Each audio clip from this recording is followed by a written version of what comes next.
Money is something that nowadays will be really hard to live without. It buys us food, pays for our rent, and then every year we save some of it for a new smartphone. Throughout history, money has become an indispensable part of society, trade, and commerce. And like history and society, it has gone a long way and has a lot of stories to tell about how it got into our wallets today. So here are the 10 amazing facts about the money that's in your wallet. Number 10, a grain of salt. For this one, we travel back to the time of the Roman Empire. We all know that at the height of their civilization, the Romans have introduced many advances and innovations in terms of economy and trade. They have also been known to use coins when trading. However, despite this fact, physical currency is still less valuable than gold, and gold is surprisingly less valuable than spices. Spices are hard to come by and require a lot to harvest and transport. And one of the most expensive spices during those days was salt. Back in the day, salt was mined like precious stones and gems and can only be afforded by the wealthy, and it would actually take a lot of gold to buy a small amount of salt because of its value not only as a spice but also a food preservative. And due to its high value, the ancient Romans called it salarium argentum, roughly translated golden salt, a term that is now more familiar as the word salary. Number 9, breaking tables. Let's fast forward to the Renaissance. Bankruptcy. The mention of the word can send a chill down anyone's spine, especially if you are on Wheel of Fortune. I mean, who would want to be in a position where you may end up with a terrible credit rating or are unable to manage your finances or being a mountain of debt? But bankruptcy did not always have the meaning we associate with it today. Originating in Florence during the Renaissance and at the height of power of the most influential family in the city, the Medici, moneylenders would set up tables in the middle of busy markets where people could borrow money at a set interest. At the end of the day, or when the merchant has run out of money to lend, he would break his table and have to close shop. The people of Florence at the time would call it bancarotto, meaning broken table, hence the term bankrupt. Number 8, North Carolina's golden boy. We all remember the tech boom and the whole dot-com craze when businesses would greatly invest in almost anything and everything coming out of Silicon Valley. It has definitely contributed to the American economy's inflation when its market dipped when the fad wore off. However, the tech boom cannot compare to the height of the gold rush at the beginning of the 1850s in the US. To put it plainly, a dozen eggs back then would cost you today's equivalent of $90, and the cheapest accommodation would cost you at least $300,000. What's interesting about the gold rush was when it started in 1803, Conrad Reed, a 12-year-old boy from North Carolina, found a 12-pound gold nugget in his father's farm that supplied all the gold for the country's mints until 1829. You could say that Conrad Reed was perhaps the richest 12-year-old at the time, funding the nation for a whole 25 years. Number 7, fabric of the economy. Paper currency, believe it or not, originated in China in 910 AD.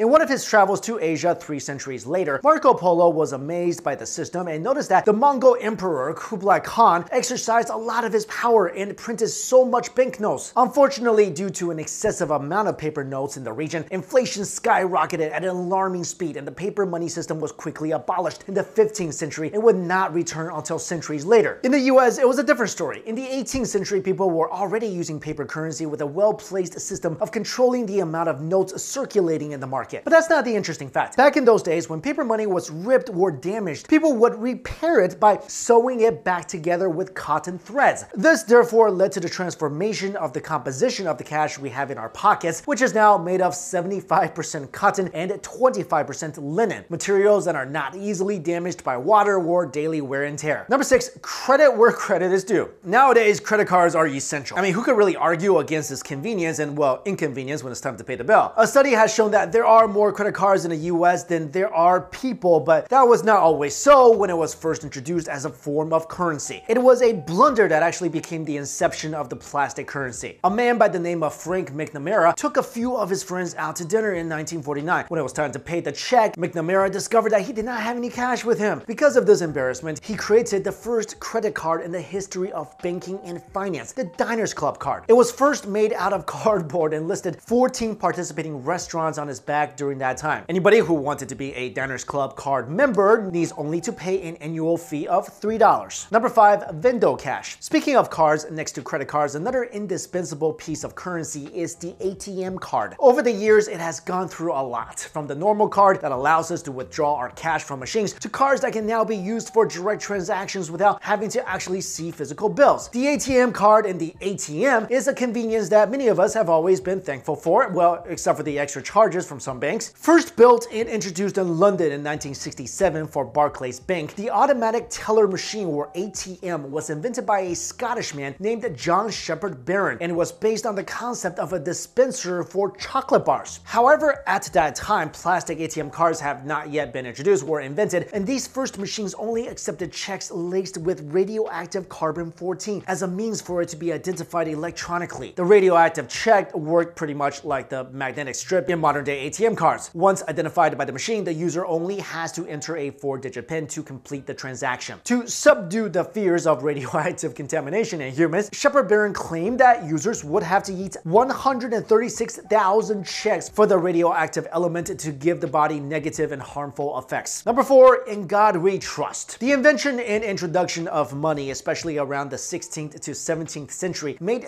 theft a lot easier in the days before modern technology. There were no banking systems or federal laws in place for the safeguard of currency, and neither are there secure places to store them. Local temples then became the logical place for storage because their structures were sturdier, they were frequently visited, and was assumed to be intimidating to would-be thieves who would not want the wrath of any god upon them. And when money lending slowly became part of the cycle of currency, priests from a Babylonian temple in 1750 even branched out into issuing loans to locals. Number 3, rich aromas. Cash gets passed on from one hand to the next on a daily basis. The cycle of transferring does not stop as long as people have to purchase things or pay for services. And with transferring from one hand to another, you can be sure that the money you have may come with a special bonus. In a recent study, researchers discovered that the most common residue found on US currency is cocaine. And second place belongs to, well, poo. So for a time around 1916, people had the option of bringing their cash to Washington, D.C. in order to have it washed, ironed, and reissued. Number 2, the color of money. Modern US banknotes are printed on a $7 million